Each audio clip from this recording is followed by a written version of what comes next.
May tanong lang po ako. Bakit pa natin pagkakatiwalaan ang Marcos ulit na si Amy Marcos, 'di ba nabudol tayo nung 2022, uulit pa ba tayo? Isipin niyo, nangyari nung 2022, nabudol tayo dahil sa unit team niya, 'di ba? Ganito yan, Kenneth, okay? Ang Opo. pinagkakatiwalaan ko ay si Inday Sara at si PRRD, okay? Si Inday Sara at si PRRD ay tiwala pa rin kay Amy, okay? I do not know what extent yung tiwalang binibigay ni PRRD at saka ni Inday kay Amy Marcos, but they trust her, okay? Ilang beses na yan sinabi ni Inday, okay? Ilang beses sinabi pa yan ni Inday nung nandun sila sa Hague, na pati si PRRD nagsabi na rin na sa magkaibigan talaga kayo, no? Ganyan-ganyan, etc. etc. So ngayon, kasi sinasabi mo na ba't natin pagkakatiwalaan, binudol na tayo ng ganyan-ganyan. Ganito kasi yan, Kenneth, okay?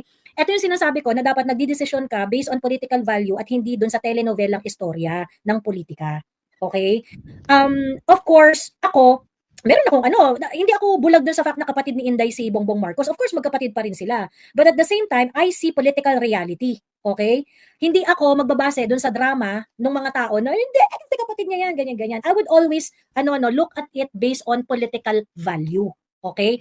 Does Amy Marcos has a political value or not? The answer is yes. Okay? Why? Because she is the sharpest senator in the Duterte bloc nung wala pa si nung wala pa si Senator Marcoleta. Siya lang talaga yung kayang mag-hold ng hearing na very intense, magbigay ng mga tanong, mag-conduct ng mga hearing in the most intelligent manner possible. Ganyan. So ngayon, actually, yung tanong ninyo na, ikaw, Kenneth, do you trust the Dutertes? Opo, matagal na po akong Duterte Okay, you supporter. trust the Dutertes. So why can you not trust their decision to trust Amy? Ma'am Joey, I trusted the decision of Vice President na pagkatiwalaan si Amy Marcos. Oh, edi Pero tapos ang usapan. pero ang nasa isipan ko, bakit pagkakatiwalaan pa natin si Amy Marcos,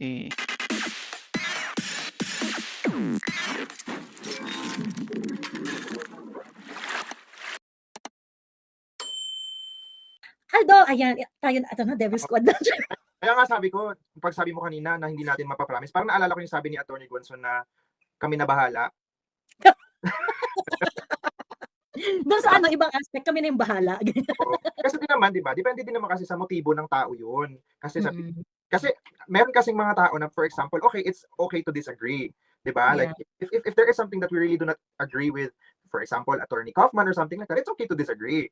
Pero pag may taong iba na yung motibo, tulad ni Mother Canor, i-name drop na natin kasi tayo naman na lang dalawa dito, maplastikan mo ba tayo? Correct. Oo.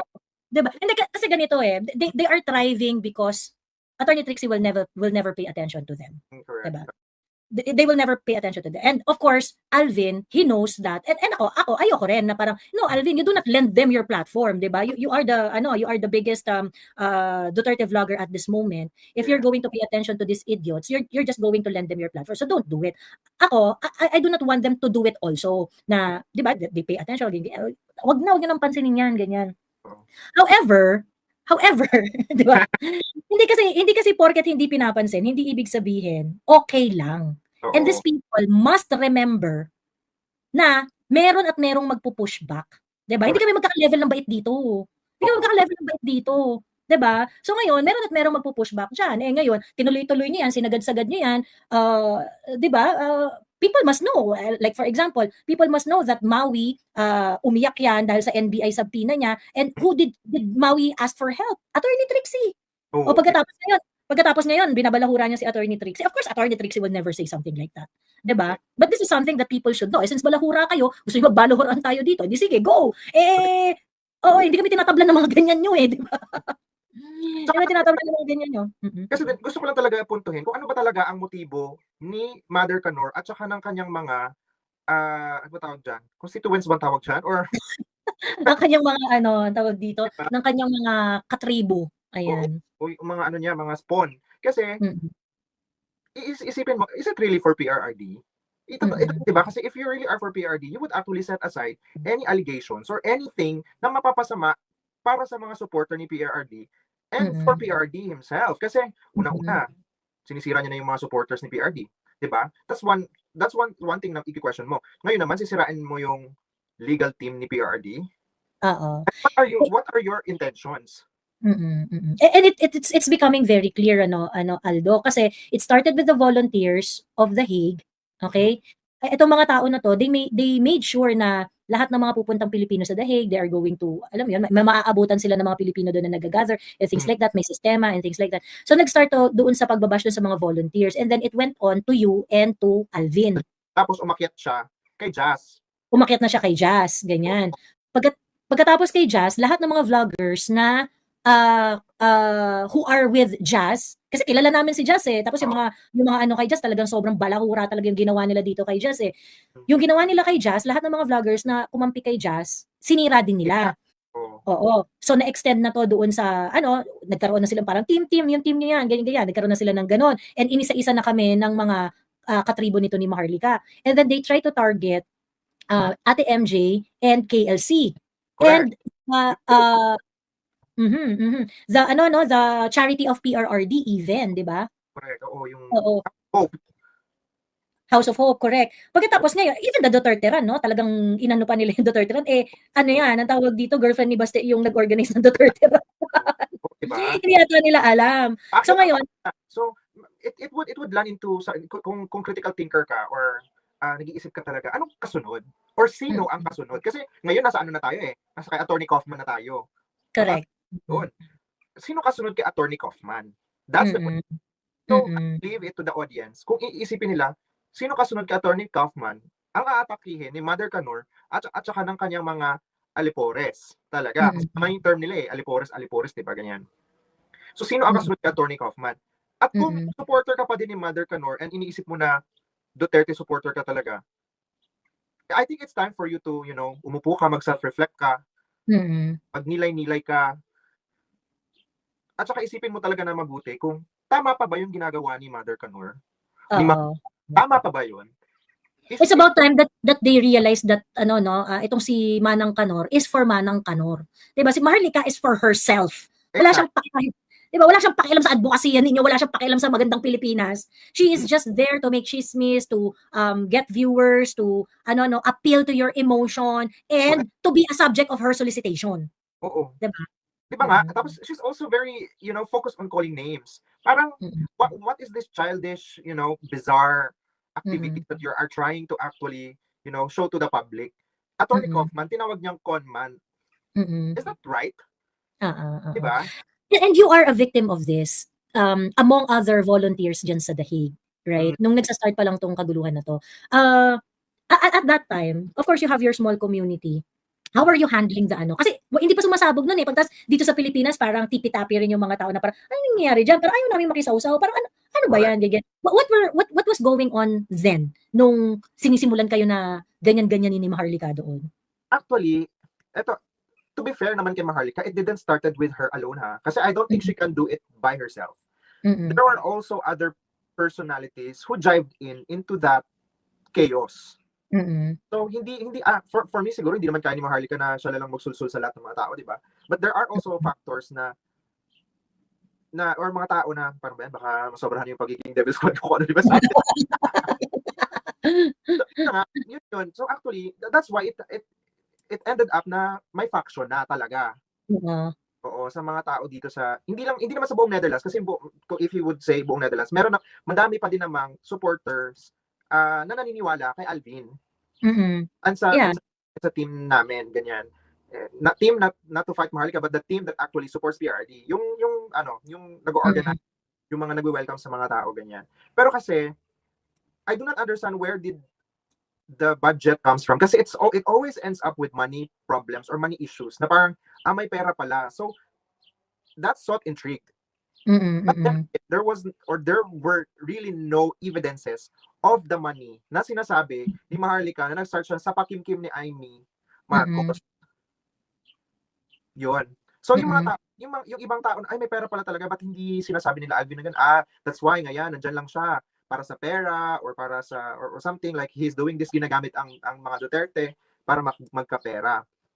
So yun na, naging umpisa na siya dahil iniisip na ibang tao na may pera. So may inggit, kasamang inggit na yun.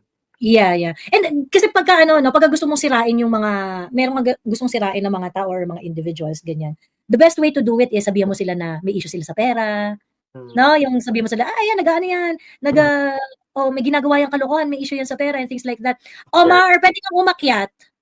Pwede kang umakyat, Omar. Gusto mo sabihin ko pa habang nandito ka? Diyos ko po, challenge ba yan, Omar? Ano, do not spam my comment section, Omar. Ibablock kita. Be creative. Kung magto-troll ka, you have to be creative. Hindi yung cut and paste ng forever na ganyan. Yung ganitong same comment, ibablock kita agad. Sige ka. Ayan. Ibablock kita.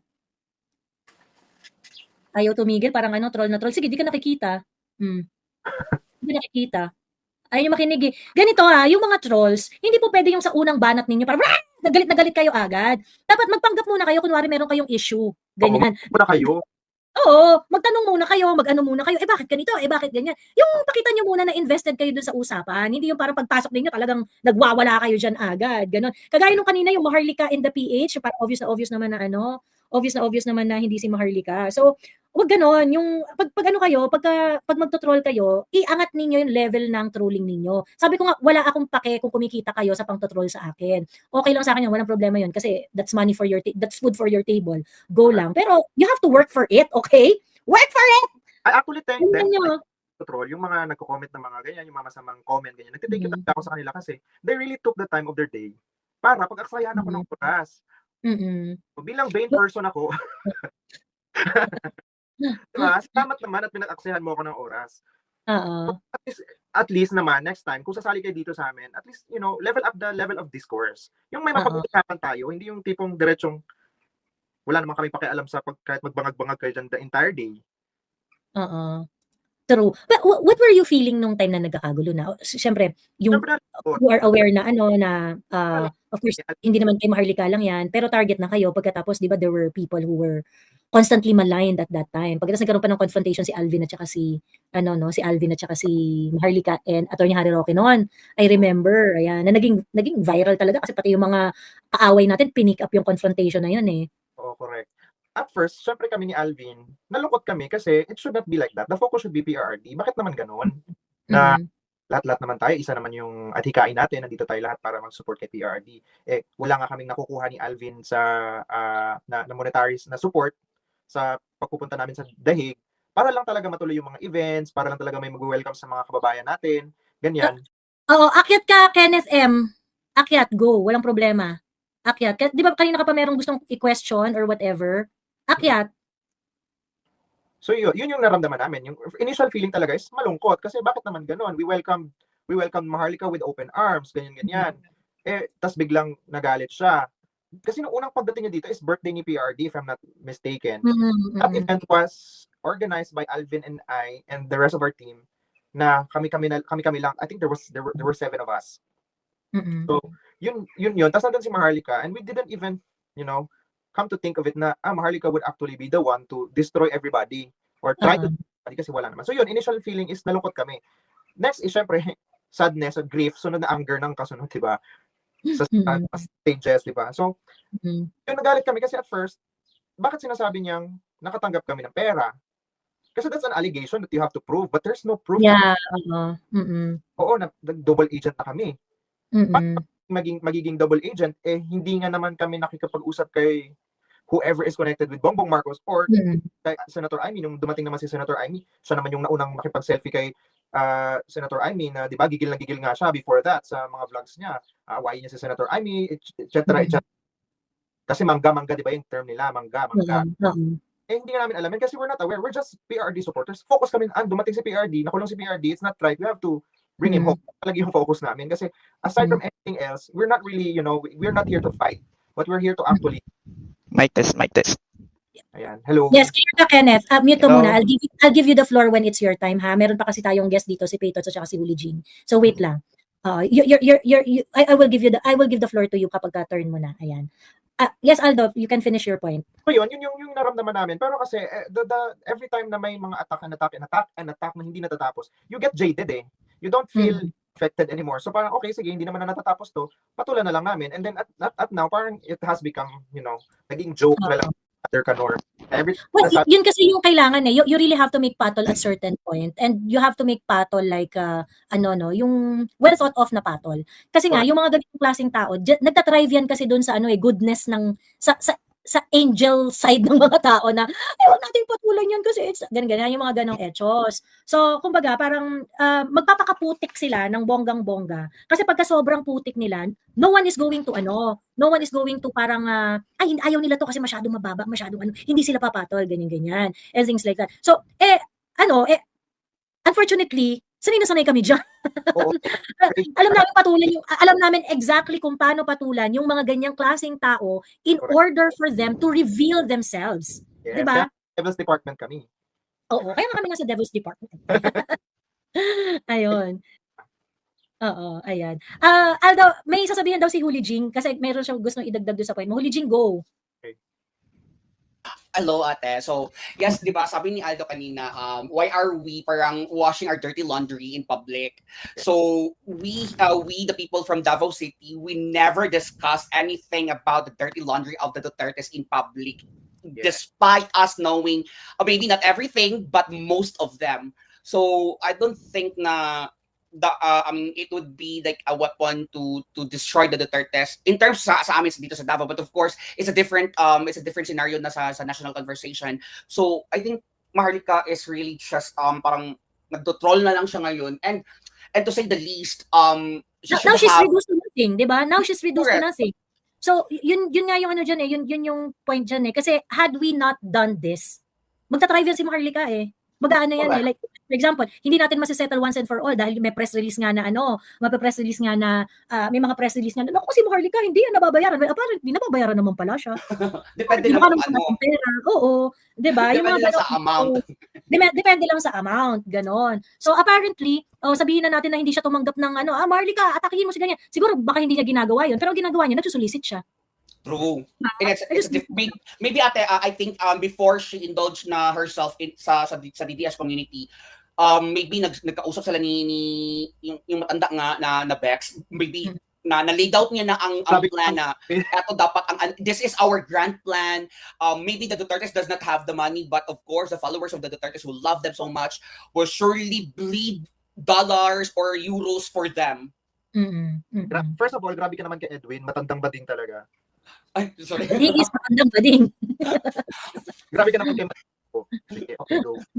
So, diba? I mean, to say the least, no, kay Maharlika, I think she should have parang focus more kay Chururut kasi yun talaga, yun. There isn't evidence na bumaliktad talaga. Why are you parang focusing on people who are just there na to provide information to us na andito lang sa Pilipinas and who are not able to go there sa Europe, like pagka kinabukasan agad-agad, or we don't have the capability to create a very wordy solicitation letters for us to go anywhere. So at least Alvin is there to provide us the information that we need that would suffice our soul and being a DDS, diba?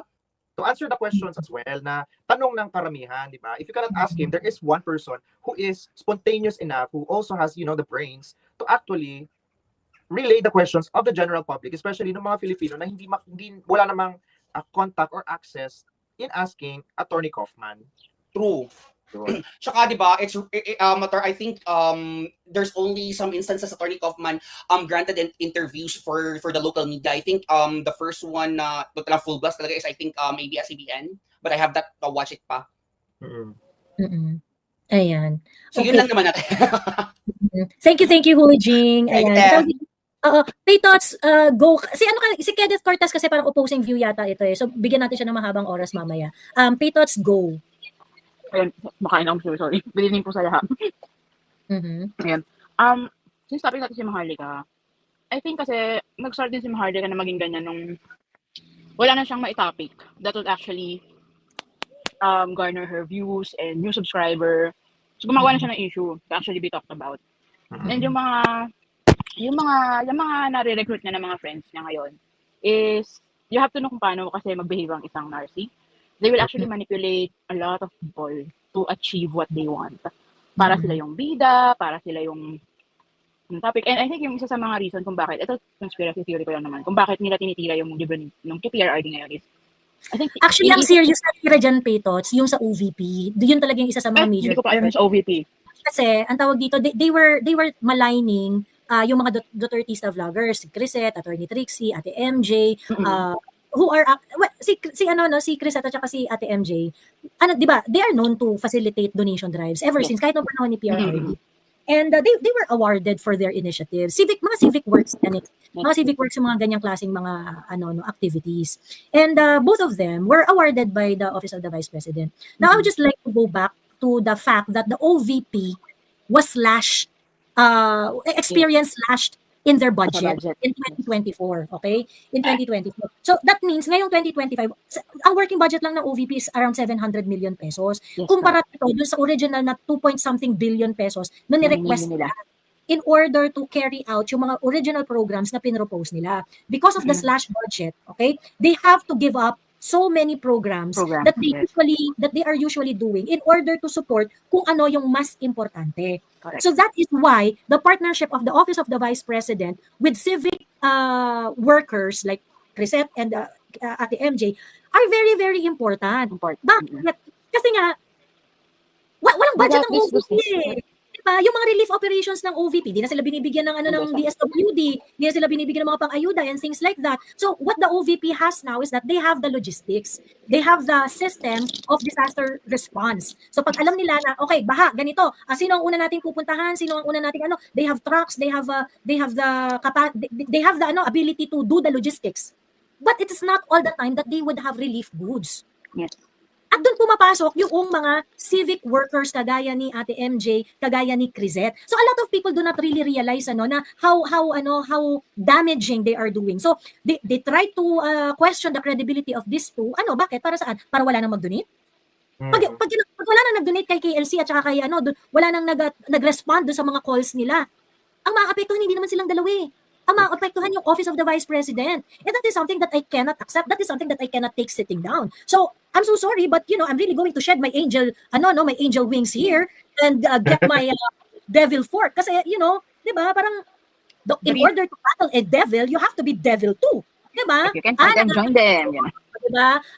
Ganito ang mga ninyo. Di sige, bardagulan tayo dito hanggang wakas. Di ba? Because, kung dalawa tayong demonyo dito, di ba, I'm gonna be very, very sure na ako ang demonyong maiiwan. Di ba? Ako ang demonyong maiiwan dito. Di ba? Hindi ko kayong demonyo. Di ba? Buburahin ko yung pagmumukha mo. Di ba? I actually understand Miss Joey. And I think the reason why they're doing that is because hadlang din kasi yung mga ganyang drive nila. Crisette and sa kanilang ulterior motive. Parang imbis na sa kanila napupunta dito sa tamang pagpuntahan talaga. Yung ganun yung pagkaintindi ko sa mga actions nila. I mean, sino ba yung mga sinisira nila? Yung mga talagang very active and influential na mga tao.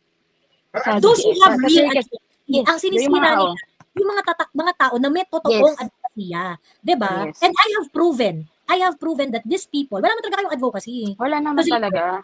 Wala naman talaga kayong advocacy. I remember, Edwin Hamora is even questioning na parang, Joey, tigil-tigil mo na yung nation building. Walang ganun. Parang, ba't ka pala nag-social media? Diba? Wala ka palang agenda dito para sa bayan. Matandang hamog nga eh.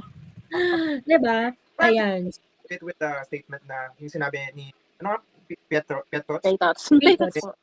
Kasi I'll disagree a little bit with you. Yung sinabi mo kanina na only for the views. Kasi hindi naman pwedeng dahil bored ka lang or kailangan mo lang ng audience or something like that. Magpa-power trip ka. 'Di ba? Ano 'yan? Power trip. Hindi pwedeng nagpa-power trip lang siya. I really believe that there is much more bigger agenda than this. Actually, pera yung agenda niya. Sir, hindi ko inaano na board lang siya. Mainly for profit.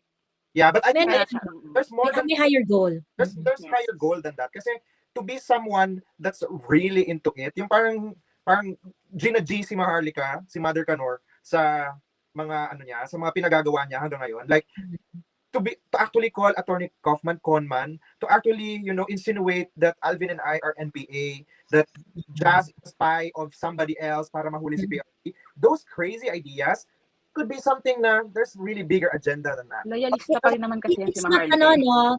It doesn't end with you. Kasi for example, sinasabi niya, NPA kayo, ganyan-ganyan, ganito kayo, ganyan-ganyan. Pagkatapos yung kay Jazz na, hindi, traitor yan, ganyan-ganyan. It would not end on Jazz. It will not end on Alvin and Aldo. Kasi, the ultimate question there would be, ba't ginawa protocol officer ni kung traitor pala yan? Ibig sabihin, hindi kayang mamili ni PRRD ng tamang tao. Bakit pinagkatiwalaan ni VP tong si yung grupo nila Aldo to cooperate with the OVP for the organization yung birthday ni Inday ko. Di ba yung mga ganun, because they are not thinking, ang agenda lang talaga nila is to make to make themselves look good. They do not really think of the repercussion of their action. They do not think about how it's going to pan out in the long run, because what they're doing is an assignment. It's not an advocacy. It is a task that has to be delivered because someone else said do it.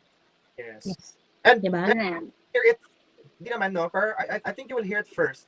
Pag si Maharlika, bumaliktad siya 2028 para sirain si VP. Dito niya na unang maririnig yan. Dudurugin talaga namin siya ni Joey and ni Kokoy. Correct. True. You have an... Kasama kami dun sa pagdurog. Oo, ngayon kasi, ganito yan. Etong grupo nito nila Kanor, okay. I know that you are auditioning, okay? I know that you are maybe already earning money for now, okay? Pero ganito yan. It's either you be blunt about it, pumunta na kayo kay LBM, walang problema yan, kung yan ang gusto ninyo, then, prove our point. Okay? Either you do that, you be honest with yourself, and, edi, quits na tayo, pupunta kayo dyan. Alam naman na namin ganyan kayo ever since, eh. Okay? Or, tigilan nyo yung mga Duterte supporters na sira-siraan at babuy-babuyin and still be part of this support base. Diba? Kung gusto nyo, dito pa rin kayo. Kung gusto nyo, loyal pa rin kayo kay Inday, ayaw nyo, at nagkamali lang kayo, na ano lang kayo, ganyan-ganyan, na ligaw lang kayo ng onte, and you still want to stay here. Sabi ko nga, ako, I am always for consensus building. Kahit 5% lang ang suporta mo kay Inday Sara, I'm going to take it. I'm going to take it. Diba? Because any support that you can offer for Inday Sara is precious for me. Walang problema yun. Okay, we do not like each other, pero you're still going to commit, hindi, Inday pa rin ako. Inday ako 2028, ganyan-ganyan. Kahit nagkagalit tayo, kahit bad pa ako sa kabubuhan mo, kung dito ka, you chose to be here, sige, let's live life, ganyan, let's live in harmony. But you stop harassing the Duterte supporters. But if you cannot do that, I cannot just sit here and say na, and just accept na, hindi, Duterte supporter pa rin ako, pero bababuyin ko lahat ng ibang Duterte supporter. Diba? Take note, Maharlika was caught saying, kung talagang tunay kang Duterte supporter, dapat Team Maharlika ka. Diba? Ba't naman ikaw naging standard bearer ng Duterte support? Diba? Ikaw naging standard bearer ng Duterte support. And it shows nga, later on, na bisto namin, na kaya ka ganun, is because, ginagawa mo palang gatasan ang Duterte support base kasi lagi ka palang nagsusulisit sa mga Duterte supporters. Diba? Anay nga, Miss Joey. So, I don't think they will stop with what they're doing. Talagang tatry nila yung sirain from the inside. And based from what you said, ganyan din ako. Kung supporter ka, sige. Susuportahan din ka talaga kita. Pero hindi ko maramdaman na supporter talaga sila. Kasi kung talagang supporter ka, bakit mo sisiraan yung kapwa mo supporter? I mean, regardless of your differences, di ba? Kung iba man, ayaw mo man, ngayon nga, di ba sinasabi nila, may mga division pa with regards to Aimee and all. I mean, regardless of what Aimee did or said nung 2022, may nagawa naman siya eh. PDP posted a photo already calling senators, Aimee, Bongo, Bato, Senator Marcoleta, and Robin Padilla, 5 senators as Duterte block. PDP called it. O, diba? PDP called it. Kahit ano man yung wala kayong magagawa, kapatid niya yan eh. Kahit ano pang mangyari, kapatid niya pa rin yan. Siyempre, bibilin sa kanya, so she has to do it. Gawin niyang presidente yung kapatid niya, and she did it. Pero, it doesn't take away the fact na may nagawa rin siya for PRRD. I mean, yung investigation naman niya, you cannot disregard that eh.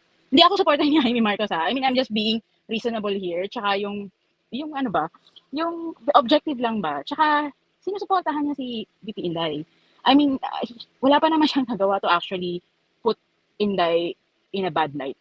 Huwag na natin isama yung convince niya na mag-president, mag-VP si mag-VP si Inday Sara kay DBM. I mean, syempre, brother has to go first. Pero ngayon na, nandito na tayo sa sitwasyon na to. I don't think she hasn't done anything that would actually pagpapahama kay VP. Diba? So, there's really no issue now. Ang gumagawa lang ng issue, yung mga nagsasabi, ay, minatik sa inyo. Sila lang rin gumagawa ng issue ngayon. Pero kasi parang, what? You do not trust the Dutertes? Oo, diba? I mean, hindi you don't trust yung decision ni VP. This is not a therapy for your trauma. Politics is not a therapy for your trauma. Okay? Yes. If you're traumatized to BBM and BBM is the baby brother of Aimee at natotrauma kayo, politics is not going to cure your trauma. Yes. Politics will always look for numbers, would always look for consensus, and would always look for a strong political base. Yes. It does not care about your feelings. It does not care with your trauma.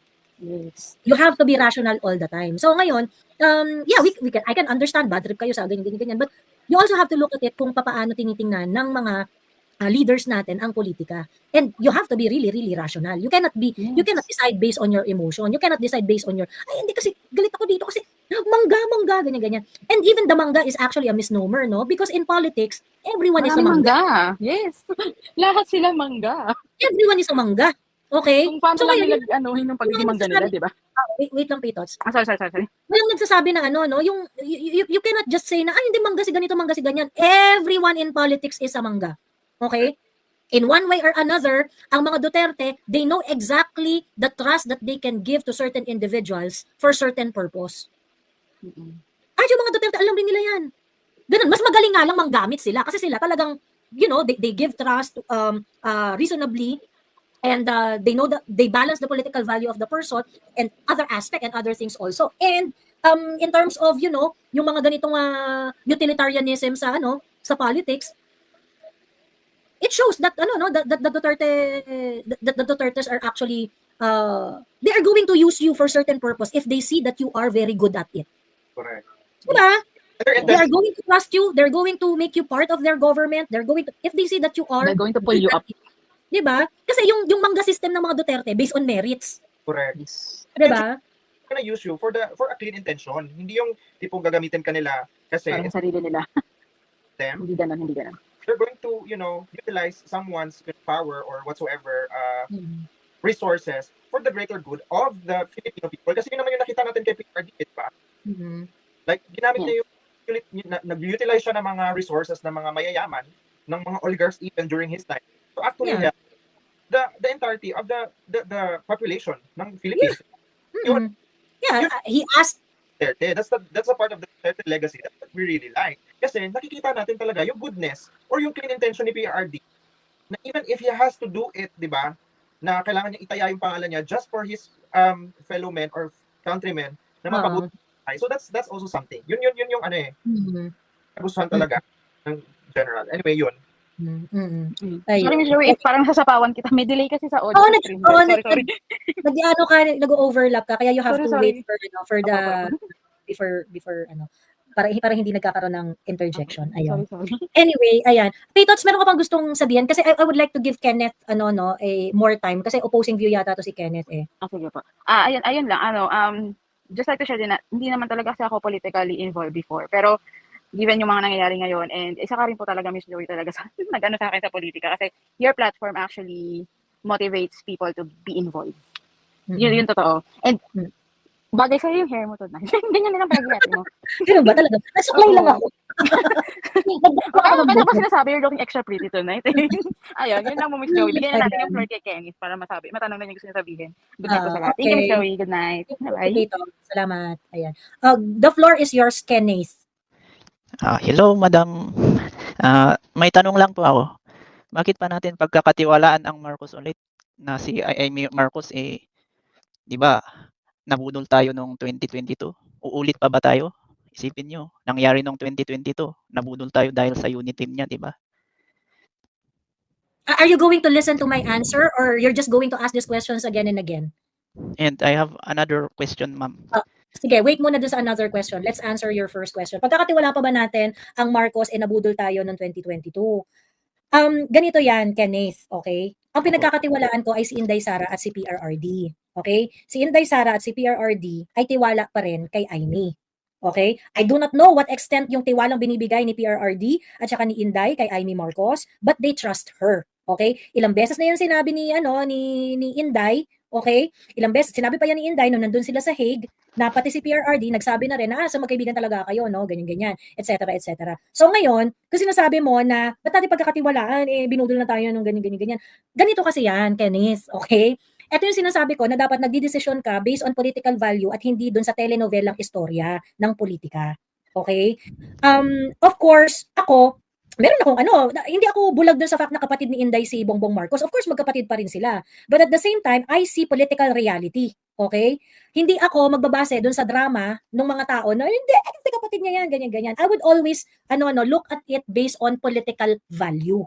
Okay? Does Amy Marcos has a political value or not? The answer is yes. Okay? Why? Because she is the sharpest senator in the Duterte bloc nung wala pa si Senator Marcoleta. Siya lang talaga yung kayang mag-hold ng hearing na very intense, magbigay ng mga tanong, mag-conduct ng mga hearing in the most intelligent manner possible. Ganyan. So ngayon, actually, yung tanong ninyo na, ikaw, Kenneth, do you trust the Dutertes? Opo, matagal na po akong Duterte Okay, you supporter. trust the Dutertes. So why can you not trust their decision to trust Amy? Ma'am Joey, I trusted the decision of Vice President na pagkatiwalaan si Amy Marcos. No, Pero- tapos ang usapan. Pero ang nasa isipan ko, bakit pagkakatiwalaan pa natin si Amy Marcos, Ilagay mo lang sa isip mo yan, wala namang problema dun. alam niyo Diba? yung ginawa Pero- ni Amy Marcos nung pumunta siya sa Kalinga, yung binastos-bastos niya si General Bantag, hindi namin po yun makakalimutan. Na? Na Edi wag mong binastos ni kalimutan. Amy Marcos si General Bantag. Edi wag mong kalimutan. May tanong ako kay Wala Kenneth. namang problema dun. Ano po yan, Kuya Aldo? Anong gusto mong gawin namin? Kasi parang it's insinuates na dahil dapat hindi kami magtiwala or tayo magtiwala kay Amy Marcos. Anong gusto mong mangyari? Kasi Naiintindihan ko po yung decision ni Vice President what do you want? na pagkatiwalaan si Amy kasi politika So, yun, di ba? pala naiintindihan Hindi mo ibig pala sabihin, bakit. lahat ng Duterte supporter susuporta na kay Amy Marcos. Yun yung nasa isip ko eh. Oo. We cannot Siyempre. go sorry, Sige, go. we cannot go against with what VP Inday na decision ni VP Inday. We are only waiting for VP Inday's decision. Kasi hindi naman natin pwedeng sabihin na awayin natin si Amy Marcos tapos si VP Inday ay friend sila ni Amy Marcos, di ba? Alam nga bastos-bastusin namin si Amy Marcos sa harap ni VP Inday. Opo po. Naiintindihan ko po yun, Kuya. If you're saying na bakit nagtitiwala pa ba tayo sa mga Marcos?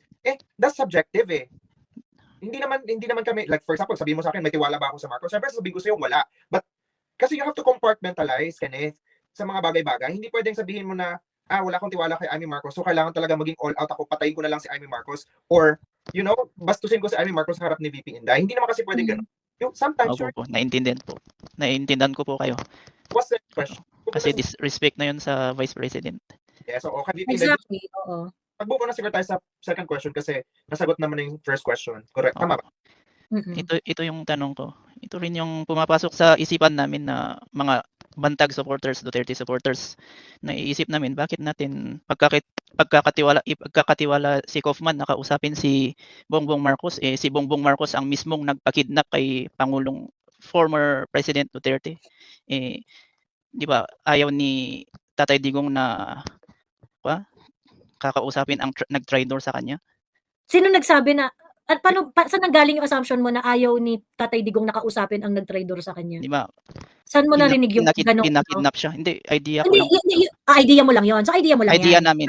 Kausapin Bantag ni, supporters. idea Bakit mo lang kakausapin yan. niya ang nag-traitor Do not speak for sa kanya? Kenneth. Para maayos yung usapan Kakausapin ni natin. Kaufman, di ba? Wait, Kenneth. Kakausapin niya ang Kenneth, nag-traitor kay PRD. Wait. Okay? Para maayos yung usapan natin, are you representing a group? What do you mean, Ma'am Joey? Sabi mo kasi ito ang sentimiento ng mga Bantag supporters. Are you representing all Bantag supporters? Or it is just your opinion? Kasi Meron din kasing Bantag supporters na may nagtatanong dyan eh. Exactly, okay. So ganito ang gagawin natin para maayos ang usapan natin. You just represent yourself. Okay? Ano yung paniniwala mo? Ano yung paniniwala mo? Ano yung naiisip mo? Huwag kang magkakabit ng iba, lalo na kung kunwari, di ka naman nila binigyan ng authority na, yes, ganyan ang stand naming lahat. Ganyan. Kasi magkakagulo tayo dito. Di ba? Pagkatapos pag magre-reply ako na hindi naman pala yun ang stand ng mga Bantag supporters, sinabi mo lang pala, aawayin ako ng mga Bantag supporters. And then, generalize mo kami. So we want to avoid that, Kenneth. Okay? Sige. We want to avoid Naintindihan that. ko po yan. So ngayon, you just have to speak about what you think. Okay? In the same manner that we are speaking about what we think on certain issue. Okay, ngayon, kanina klaro tayo. Yung sinasabi mo na ayaw ni PRRD na kausapin ang taong nag-traitor sa kanya, that is just your hinuha. Tama ba? Opo po. Okay. So, anong basis ng hinuha na yon? Di ba? Ito, clear ko lang. I mean, bakit kakausapin pa ni Kaufman si Bongbong Marcos? Di ba? Siya yung nagpakidnap mismo kay PRD. Parang kinausap mo din ang nag-traitor sa'yo. Parang ganun eh. Yung kalalabasan. And what is exactly the issue? Parang, If you're going to talk about parang, if you're going to talk about parang ang labo lang kasi eh. Hindi nga, ito nga, Kenneth. If you're going to talk to the person who is responsible, I think why you are here, what is wrong with that? Yes, Aldo? Joey, I think si Alvin yung makakasagot dyan. Kasi we talked about it yesterday off cam, ganyan. Kasi there was, kasi di ba, yung yung insinuation na sinabi ni Kaufman na kailangan ni Kaufman kausapin si Bongbong Marcos because something para makauwi si PRD. I think it's not about makauwi si PRD makauwi si PRD or makalaya si PRD. I think it's because of having to welcome PRD back in the Philippines. Kasi pwede naman kausapin ni Kaufman si Bongbong Marcos kung may interim release eh. Bongbong Marcos has nothing to probably has I don't know kung kasi wala si Attorney Trixie dito para tanungin ko. Well, kasi ganito yan. Okay? Yung sinasabi mo kasi, Kenneth, okay, that's the reason why you are not the lawyer of PRRD. Kasi kung susundin ka ng legal team ni PRRD, definitely magtitiis na lang si PRRD doon forever. Okay? Have you heard the term negotiation? Yes. Okay?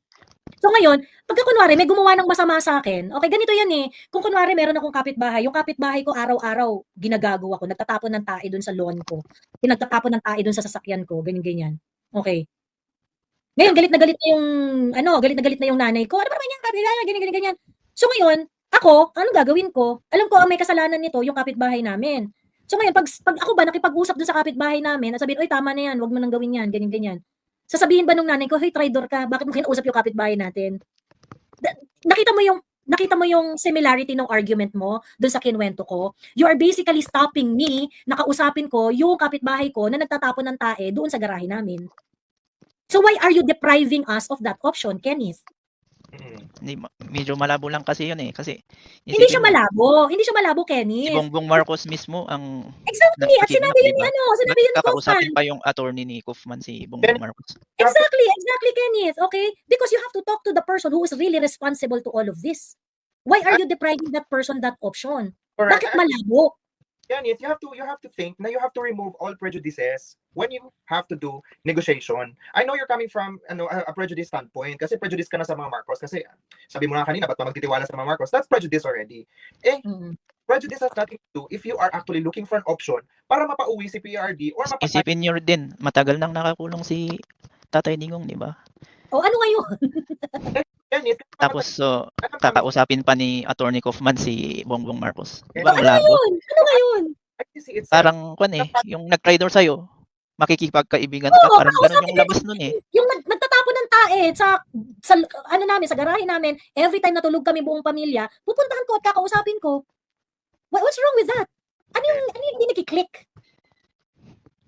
Parang malabo lang kasi. Hindi malabo. Siguro ikaw, ang personality mo, ayaw mong i-confront ang iyong accuser.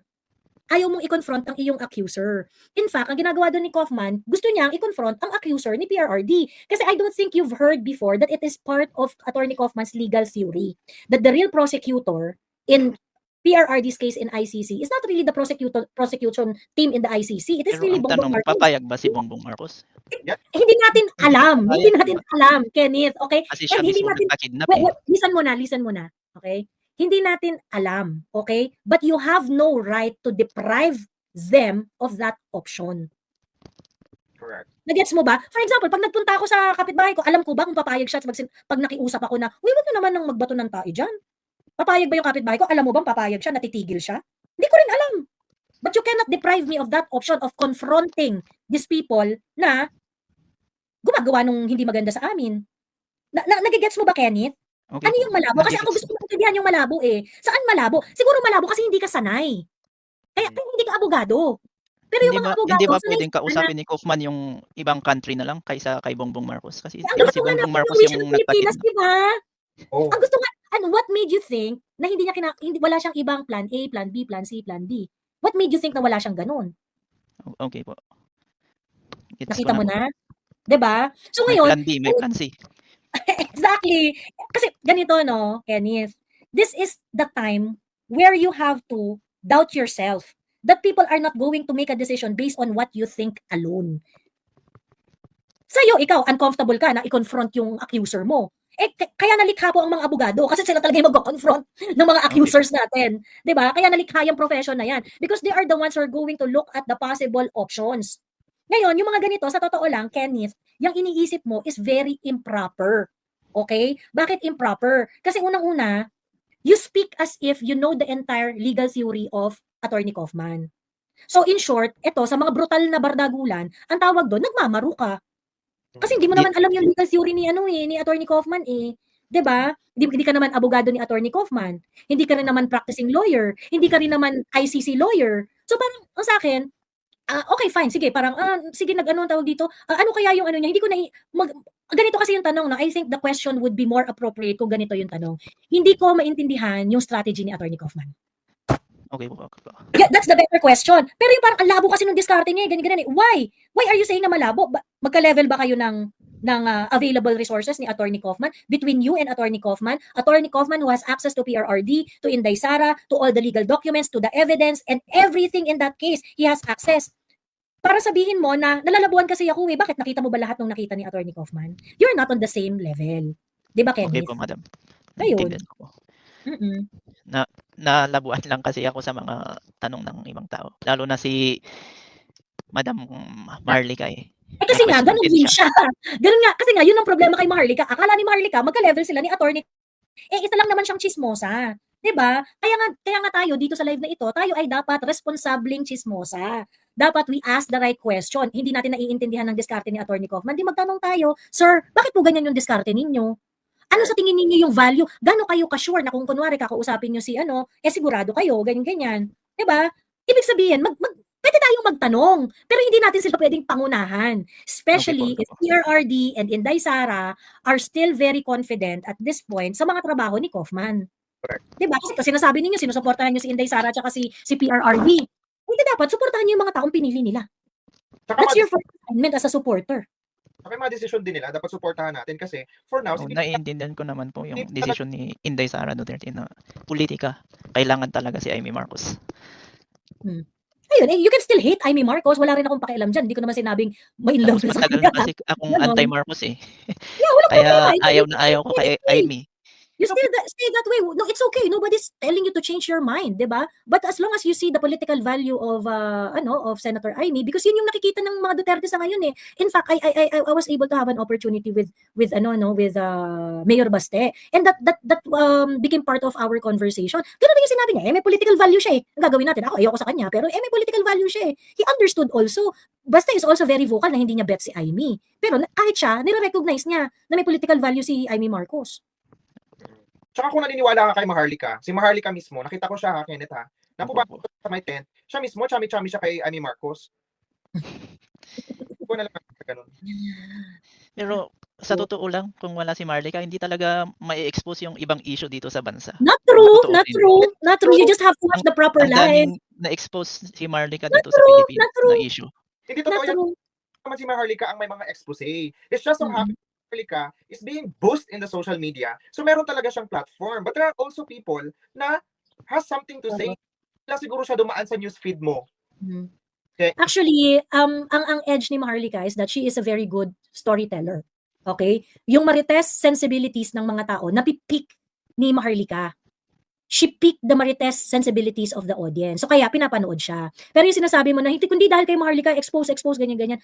Na-expose na po yung mga ganun. If you're going to read actually meron yung isang business page na daming mga pasabog noon, as in mga malalaking pasabog talaga. Marami yung mga pasabog yung page na yun. Money Talks or something like that. I forgot eh. Pero marami ring malalaking mga pasabog yun. There are also other Bobby Tiglao has a lot of pasabog. 'Di ba? Yun nga lang kasi si Bobby Tiglao medyo formal siya tapos English yung sinusulat niya. But he's actually talking about the same shit. So ngayon yung sinasabi mo na si Maharlika lang kasi nagpapasabog is not true. You're not just watching and reading enough materials for those topics.